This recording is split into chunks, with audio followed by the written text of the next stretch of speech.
Assalamualaikum warahmatullahi wabarakatuh. Hai semuanya, kembali lagi bersama saya di Kita Film.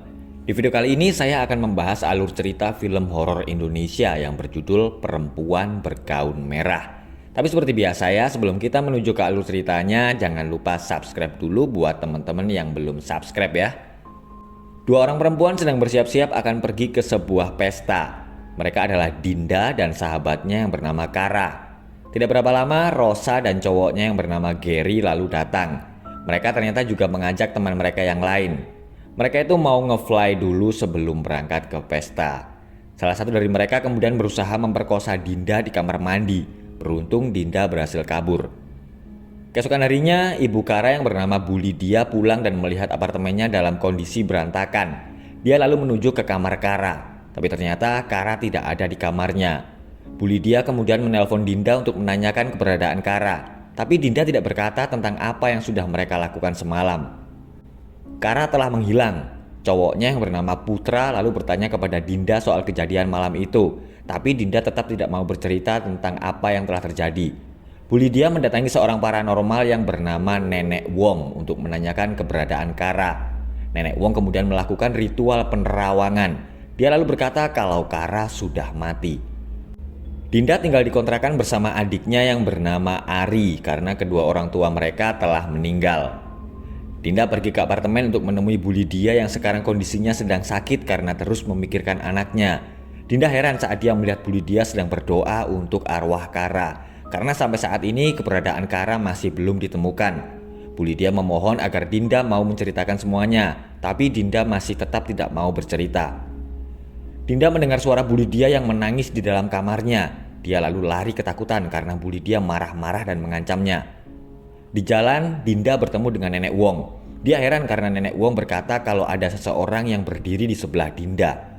Nenek Wong kemudian berkata apakah Dinda benar-benar ingin tahu siapakah yang ada di sebelahnya. Tapi Dinda menolaknya dan dia langsung pergi.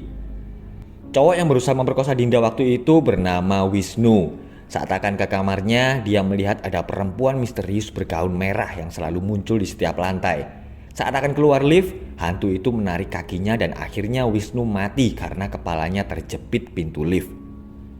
Dinda terbangun dan mendengar ada suara air di dalam kamar mandi. Dinda heran kenapa Ari sudah mandi sepagi itu. Tapi tidak berapa lama, terdengar suara Ari yang mengetuk pintu kamar mandi. Dinda langsung ketakutan karena yang di sebelahnya itu adalah hantu perempuan bergaun merah. Dinda bercerita kepada Putra kalau ada hantu yang memakai gaun merah baru saja mendatanginya dan dia juga yang telah membunuh Wisnu. Dinda meminta agar Putra membantunya untuk menemukan Kara. Marco dan yang lain menghadiri upacara pemakaman Wisnu. Rosa lalu menunjukkan video kejadian yang dialami Wisnu kepada Marco. Dinda kemudian datang dan bertanya sebenarnya ada kejadian apa di malam itu, tapi mereka semua berkata kalau mereka tidak tahu apa-apa. Ternyata saat mereka minum-minum, Rosa mendengar suara teriakan Kara. Tapi Gary seolah-olah tidak mau tahu soal kejadian malam itu. Saat mereka berdua sedang sibuk berdebat, tiba-tiba hantu bergaun merah berdiri di tengah jalan. Gary segera memacu mobilnya saat dia melihat ada hantu perempuan bergaun merah. Tapi ternyata yang berada di sebelahnya bukanlah Rosa. Gary panik dan akhirnya dia mati tertabrak mobil. Ari tidak bisa tidur karena dia mendengar suara tetangganya yang sedang Dia lalu keluar kamar dan menegur tetangganya agar tidak berisik saat bermain bola. Tapi saat Ari akan kembali ke kamar, perempuan bergaun merah muncul dan mengejarnya. Dinda terbangun karena dia mendengar teriakan adiknya. Tiba-tiba ada yang mengetuk pintu. Ternyata itu adalah Rosa. Dia memberitahu Dinda kalau Gary juga mati. Dinda yakin kalau hantu perempuan bergaun merah itu adalah Kara. Karena terakhir sebelum Kara menghilang, dia memakai gaun berwarna merah. Tapi Rosa bingung kenapa Kara membunuh mereka satu persatu. Keesokan harinya, Dinda menemui Nenek Wong bersama Putra dan Rosa. Nenek Wong kemudian bercerita tentang hantu dalam legenda Cina yang disebut dengan Hong Kui, yaitu seseorang yang bunuh diri dengan memakai gaun merah agar dia bisa kembali untuk membalas dendam. Nenek Wong kemudian menyuruh agar mereka segera menemukan mayat Kara atau mereka semua akan mati. Nenek Wong memulai ritual memanggil arwah Kara. Dia berkata hanya Dinda yang bisa berkomunikasi dengannya karena Dinda adalah sahabatnya yang paling dekat. Dinda meminum air yang sudah diberi doa dan mulai memanggil Kara. Tidak berapa lama, arwah Kara menunjukkan tanda-tanda kedatangannya dan Dinda tiba-tiba berada sendirian di tempat yang gelap. Dia lalu melihat malam itu Kara sedang diperkosa. Saat Dinda sadar, tiba-tiba Nenek Wong kerasukan. Dia lalu menyerang Rosa, tapi Putra langsung menahannya dan Nenek Wong terjatuh dari atas gedung.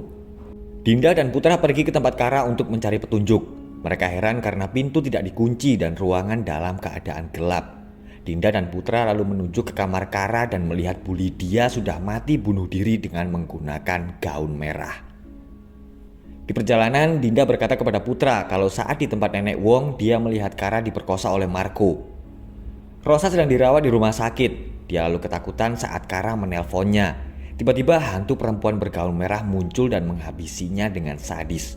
Sementara itu, Ari sedang kerasukan dan menyerang Dinda. Tapi untunglah Dinda bisa menghentikannya. Dinda terdiam saat dia melihat air keran yang terus menetes. Dinda langsung menghubungi Putra dan mengajaknya ke tempat Kara. Dia berkata kalau dia sudah tahu di mana mayat Kara. Dinda sampai lebih dulu di tempat Kara. Dia lalu menyalakan keran air dan ada rambut yang keluar dari situ. Dinda segera pergi ke tempat tandon air di atas gedung dan akhirnya dia menemukan mayat Kara yang dibuang di dalam tandon air. Dinda mengambil kalung yang ada di tangan Kara dan ternyata itu adalah kalung milik Putra. Putra tiba-tiba memukul Dinda dan menguncinya di dalam tandon air. Ternyata malam itu Putra datang ke tempat Kara. Dia melihat Marco di atas tempat tidur. Sementara itu, Kara yang habis diperkosa oleh Marco sedang di kamar mandi. Putra kemudian emosi dan mendorong Kara. Kara mengalami benturan keras di kepalanya dan akhirnya dia meninggal. Marco datang dan meminta agar Putra membuka tandon air karena dia tidak mau ada korban lagi. Dinda berteriak kepada Marco. Dia berkata kalau Marco telah dijebak oleh Putra. Setelah Kara meninggal, Putra meletakkan mayat Kara di samping Marco dan menuduh Marco sebagai pembunuh Kara. Mereka berdua lalu membuang mayat Kara ke dalam tandon air. Marco kemudian mengajar Putra dan akan menyelamatkan Dinda, tapi Putra tiba-tiba mendorongnya dan Marco pun akhirnya terjatuh dan mati. Tandon air tiba-tiba bergetar dan Dinda akhirnya keluar. Dia telah kerasukan arwah Kara. Dinda menyerang Putra dengan pisau, tapi saat Dinda kembali sadar, Putra tiba-tiba menusuknya. Saat Dinda dalam bahaya, Kara tiba-tiba memeluk Putra dan menariknya jatuh dari atas gedung. Dan film pun berakhir. Oke guys, itulah tadi alur cerita dari film horor Indonesia yang berjudul Perempuan Bergaun Merah. Terima kasih sudah menonton dan pastikan teman-teman semua sudah subscribe channel Kita Film untuk alur cerita film berikutnya. Wassalamualaikum warahmatullahi wabarakatuh.